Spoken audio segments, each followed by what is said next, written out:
Okay, I'm going to go through this dream.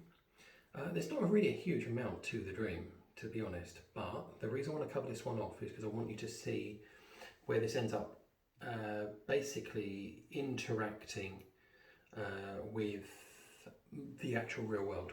That's basically why I want to cover this one off, okay? So this one, I'm probably going to call it bungee strings, I think.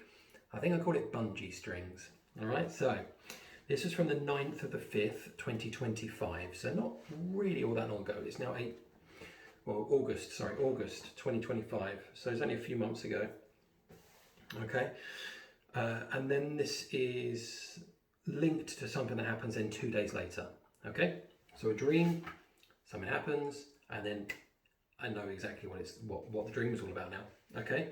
So I had a dream, and I think this is the only time I recall a dream with my brother in it. Okay, as I said, there's certain people of life that seem to dominate my dreams, and other people that really don't. And it's not necessarily too much to do with how much they're in my life. It's just certain people seem to come up, and I might have an old school friend that comes up more than people in my family, which is kind of strange. But it is what it is. So I had this dream, and as I said, it's got my brother in it. Okay, so we're basically walking together up a kind of like a scaffold tower. Okay, now to give you a little bit of feedback on this, I absolutely hate heights. Really hate it. And I'm going up this scaffold. It's just like it's just a vertical scaffold I'm going up, and it's and it's just got an outside, like an outside, what would you call it, like ladder that's just going up and going up and up, okay? So, as I said, yeah, I'm scared of heights, and so this is not the kind of thing I'd want to be doing. As we start to get higher and higher, so if you imagine he's in front of me, so I can kind of, every now and then I can look up and I can sort of see his feet and stuff like that as he's going up. As we get higher and higher, it's getting more and more and more windy, which is obviously just adding to the fear, isn't it? So, and I'm at the same time, as I said, these steps I can obviously see straight down. It's not like I'm surrounded by anything. I'm literally on the outside of this scaffold, just going up this ladder. It's just going up, going up, going up. At this point, I'm probably near to about 200 feet. So very, very high up. And I really, at this point, wanted to just turn around and go back. But how do you easily go down? It's a lot easier going up a ladder than it is going down a ladder. So going down a ladder, 200 feet, like, well, when do we get to the top? It's kind of what I'm thinking. And I really wanted to, as I said, I really wanted to just stop climbing up and just start climbing back down. But we kept going. And actually, due to my delay, where I'm thinking and I'm reasoning and I'm like, well, look, maybe I should start going down and stuff like that. In that delay, my brother's ahead of me, so he doesn't know I've stopped. So he keeps going. And where are we? So he didn't stop, so he's now a bit ahead of me. But when I finally reached the top, this would be very, very high at this point, but I don't know what the actual height was because I couldn't see the ground when I got up there. But it was staggeringly high by the time we got up there. And so yeah, I get to the top, and my brother's already there. So I'm kind of I'm certainly there pretty late.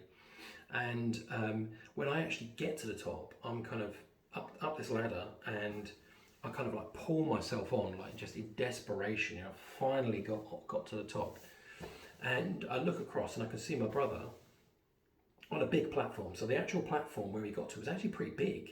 It was a lot bigger at the top than it was the structure I was going up. It was almost like, I suppose, like an oil rig, where you've got like a much bigger platform than the actual stilts, that you're that's holding it up. It was sort of like that. It's a really big platform at the top, and it was all like that. Not that it's overly relevant, but that kind of like metal plating that's got those kind of little marks to it on the metal plating, grating sort of. I don't know how to describe it, but you might know what I mean. But it was just this right at the top anyway. So and he's putting on a flight suit. So it literally looks like, you know, kind of really crazy looking flight suit with blues and reds and oranges, all crazy kind of patterning on it.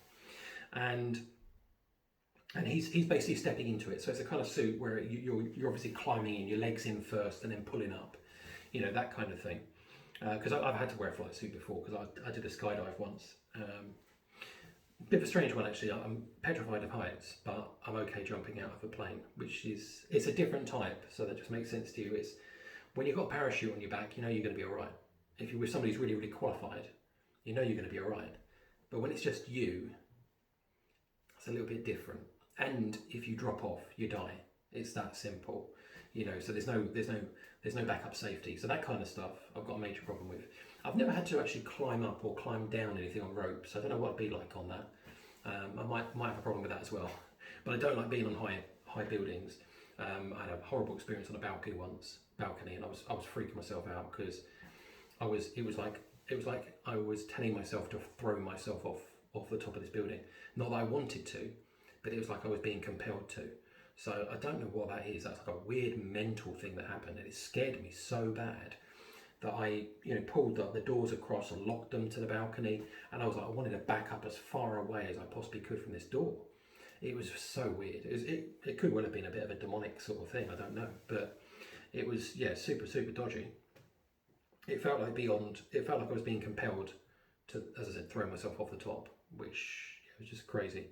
Anyway, yeah, so as I said, I remember him, stepping into this thing, loads of vivid colours, and pretty much as I was reaching the top, he was just kind of like zipping up. You know, he was pretty much good to go as I get on his platform. His ropes all being attached, and I realised it's a bungee jump. Okay, we're doing a bungee jump. Got it. I understand now. And the rope goes on, and literally it's almost like the click of the rope going on, and then he just basically does like a salute sort of thing, and he just goes off. I'm like, whoa, okay. It looked so funny. It was just like it wasn't serious, but it was just this crazy salute sort of wave as he went, and he just went, just sort of flew off the edge. And that's where the dream ended. So it didn't actually have, I wasn't actually, I got up to the top obviously, and I must have done the jump, but I didn't actually go through that in the actual dream. It just finished there. That was it. It was the panic of climbing up this massive tower, getting to the top, seeing my brother at the top, jumping off. That was it. That was the dream. So not much to it. As I said, I did say there wasn't going to be that much to it. So these were my initial thoughts. So the funny thing is that my initial thoughts were before something ever happened. So I'm just going to have a quick look. So what did I say? Yeah, so I said here I haven't watched anything to do with anything like this. Nothing to do with parachuting, nothing to do with climbing ladders, nothing that would kind of influence me to have a random dream about bungee jumping. Because obviously a lot of dreams will be about stuff that you're thinking about. You know, it's inevitable, isn't it, that you kind of take those things into your dream life. And that's why I'm always super transparent. If I've said, you know, this has been on my mind, I wrote it down, you know, this happened to me today or happened to me in the last week, this could potentially influence a dream, then I put it in there. But I've done the opposite here. Well, I put the transparency statement in there, but saying that nothing, absolutely nothing to do with that whatsoever. So it came as being completely random. And I'm trying to think, because this was a vivid dream. It was a vivid dream. You get a lot of dreams you wake up from. Like this morning, I woke up. I know I had some dreams about something.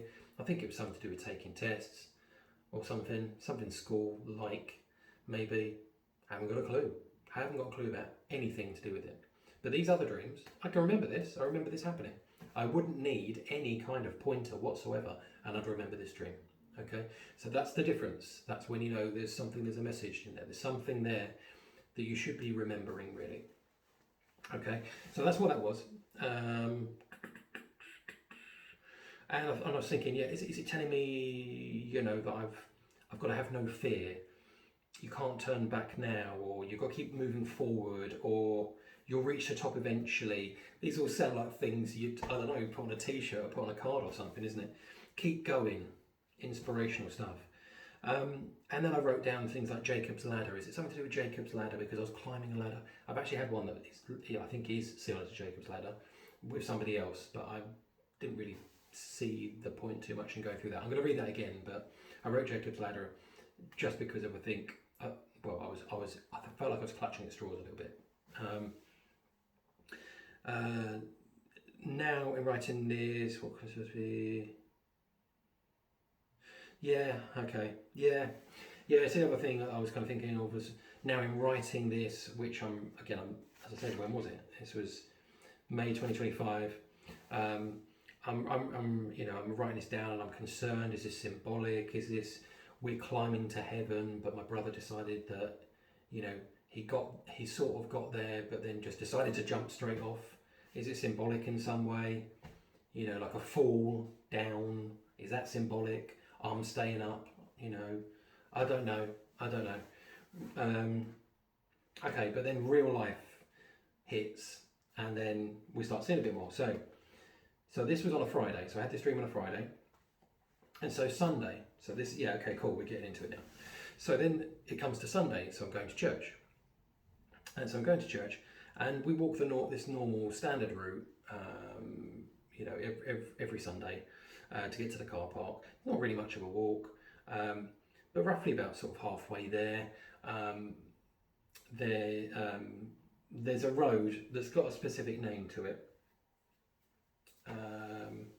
And anyway, my daughter sort of just glimpses. I mean, bear in mind, we've been going past this for like a year. I would have said that it's almost a year now. Well, it's probably been about 8 months. So about this point, about 5 months that my daughter's been regularly going to church. At this point, okay, like every week, pretty much. And she's going past it. We're going past this one road, and she said, what an odd name for a road. Bungee Strings. And I sort of acknowledged it. I was like, yeah. As we were walking past, probably something like that. I didn't really think about it too much. She just sort of said it, and I just kind of went, yeah, it is. Yeah, that does sound a bit weird. And we went to the service, obviously. Then we were walking back, same way obviously we came. It's just a little walk really. And we walked back, and the very same way, obviously. And then she said it again. She went, oh, bungee strings, looking at the sign, but then she slowed down to read it again. And the road is actually called Burgess Springs. So it looks similar, Burgess Springs. And I said to her, that wasn't a mistake, Jess. That slip of your tongue was not a mistake. I said, that is so weird. I said, like 2 days ago, I had a dream, and it was about bungee jumping. So bungee springs, bungee strings, that kind of thing, because the rope was being attached to my brother's back, and then he jumps. And then the dream ends. So that's the mic drop. As I said, a lot of dreams will deliver the message of what the true message of the whole dream, and you can have sometimes 3 dreams, and it's like, this is the one. Here you go. Here's the parting message. And it was the bungee string being attached to his back and him jumping. So that was it. That was all it was. The dream was just that. So that you could see the most random ways in which. Sorry if that sounded like you'll see a little bit of a glitch there. I just stopped it because my family just came home and banging the doors open and stuff like that, and I thought, I don't want all the sound and stuff on there, so I quickly paused it. Anyway, so what I was basically saying was that it was, I think this is where I got to anyway, that I was saying, none of that was a mistake. Your slip up of saying bungee strings was not a slip up at all. That was to tell me, God hears my prayers, because my prayer, you see, that Sunday morning before church, I'd actually prayed, I was asking to God to communicate with me, well, verbally through dreams, pretty much any way possible. I also pray for things like bravery, to do evangelism, given, what was I saying? Given I am also shy. Sorry, I thought that said sky. Right, given I'm shy, and street evangelism is actually a really huge step. And is this the time? Oh no way! This is the time. I completely forgot about this. Okay, I'm doing this dream on Sunday morning. Okay, and this is where I feel like I'm pretty sure I heard I heard the Holy Spirit speak back to me. So I'm literally in this prayer saying, you know, I want to do this, I want to do that, I want to do this, I want to do that, you know. So I'm wanting to do street evangelism. You know, I want to do something. I want to contribute. I really want to contribute. You know, I'm seeing these people healing people on the streets. You know, they're casting out demons. They've got words of knowledge and stuff like that. I want to be like them. I want to contribute in that way. And I was just saying, please, you know, give me bravery. Give me all the things that I need to achieve this for you. You know, equip me. Essentially, what I was praying. And there was a lot of emphasis here on street evangelism, okay? Because I've been watching loads of videos about street evangelism, and I was actually feeling like this is my path, isn't it? This is it. And I felt like it was, but I didn't feel equipped. But then in the Bible, that's exactly what it does. You know, it's all the people who are least equipped that God equipped to show His glory. It's like you were an absolute, you know, I don't know.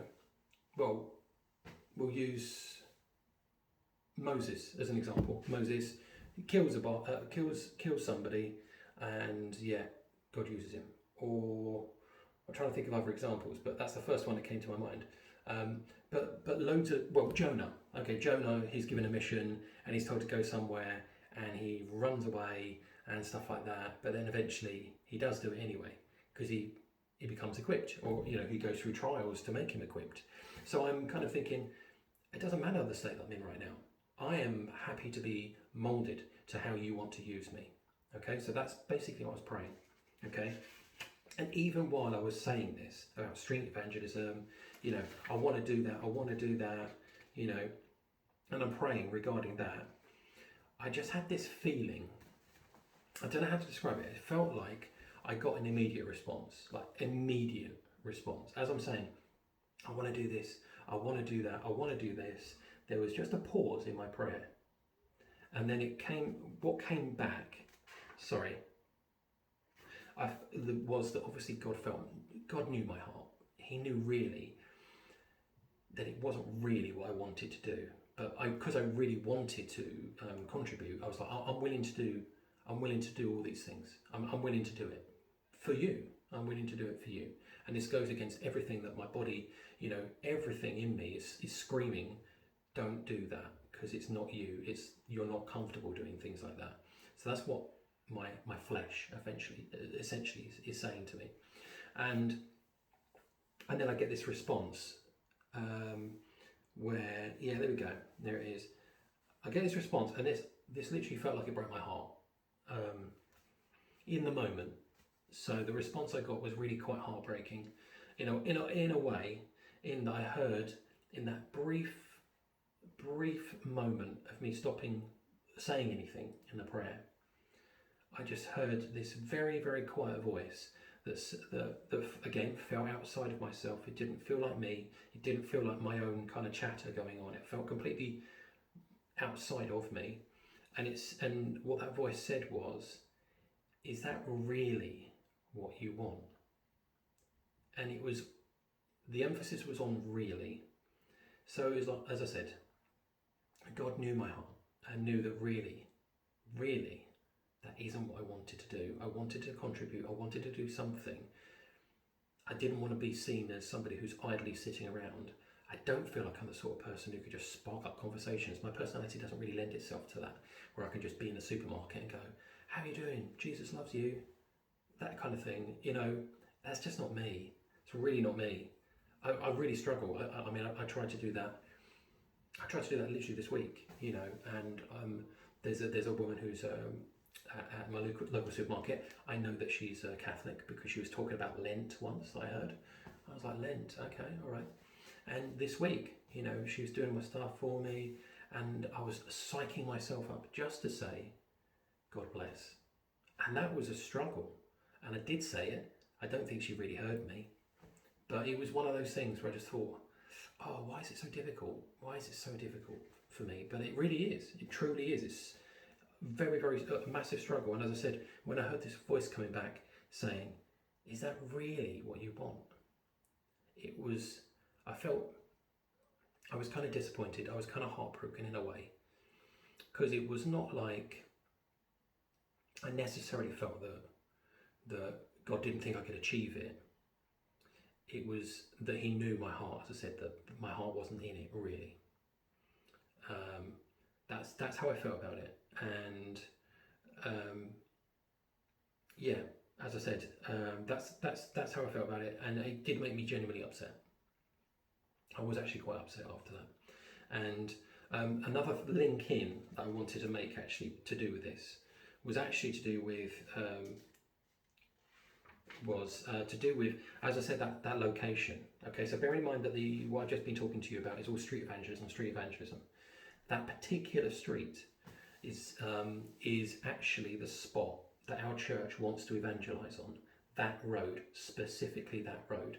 So the fact that I had actually had this dream 2 nights before, then I prayed the prayer which was about street evangelism, and then later, an hour or two later, then it comes up, Bungee Strings, meaning Burgess Springs. And so I was just kind of like, whoa, it's all kind of intersected like that. And as I said, contact with the Holy Spirit like that is incredibly rare, incredibly rare for me. So it does really stand out when that happens. And those are the kind of moments that I really, really treasure when they do happen. But as I said, that's how that felt to me. I'm pretty sure that was a message, and I'm not just making it up. I'm not just imagining it. I'm pretty sure, because it made me visibly upset. If you'd seen me at the time, I was upset. As I said, because of the way I looked at it was, I don't want to be a disappointment. I really don't. Desperately don't want to be a disappointment, and I want to do everything that I can in the way that I'm best suited to do that, which in the moment feels like YouTube. It feels like sharing dreams and stuff like that, where I'm not actually having to speak to somebody individually face to face. I could just do it like this, and I'm getting, you may well see, a lot more confident in doing that. So, because I'm being equipped. But I'm being equipped, and I feel like as soon as I started doing the videos, I felt like I then moved into my lane. This is okay. This seems to be me. This seems to be something I'm alright at doing. Hopefully. Okay. Anyway, so that's where that finished. That's really basically where that finished. But I certainly just wanted to give you just something that's a little bit different, a kind of a short dream, but leading into real life. I've just been watching another video, which was one of my Demonic Realm series, and I was talking about my past. I was actually talking about, I had a couple of pre-Christian scenarios. It might have been part 4 or part 5, where I started talking about real life stuff, a car crash I nearly had, how I met my wife and stuff like that, and that I felt that there was a spiritual aspect to what happened, and it kind of made me think, I'll go through this one, which is just intersecting. I completely forgot that the Holy Spirit had any kind of aspect in it, so I didn't even write that down. So again, same as the last few days, there's been things that have been linking into dreams that I didn't even know that they were part of the dream, and then suddenly it's like, oh, hang on a minute, that's the same as the dream I just filmed, and they're all linking in. But this is God's timing. This is the way that things are put together sometimes. So hopefully that was interesting. I know that was a bit of a longer one. I apologise for that, given obviously the length of the actual dream. But yeah, hopefully you found it interesting, and like I keep saying, hopefully you found that interesting. Hopefully you found that interesting. I can't think of another way to say it, but I may come across something else. But it's just it's become. I've said it so many times now. I'm in that kind of groove where I can't get out the groove now. So I'll try and think of something else to say at the end of videos. I don't want it to necessarily be a catchphrase. Just like I think I was starting to start a lot of videos and go, so I've had another dream, or so what am I doing now? So there we go. Anyway, and essentially, I'm trying to stop essentially. Okay, that's a struggle. So that's it. Okay, next dream. See you soon.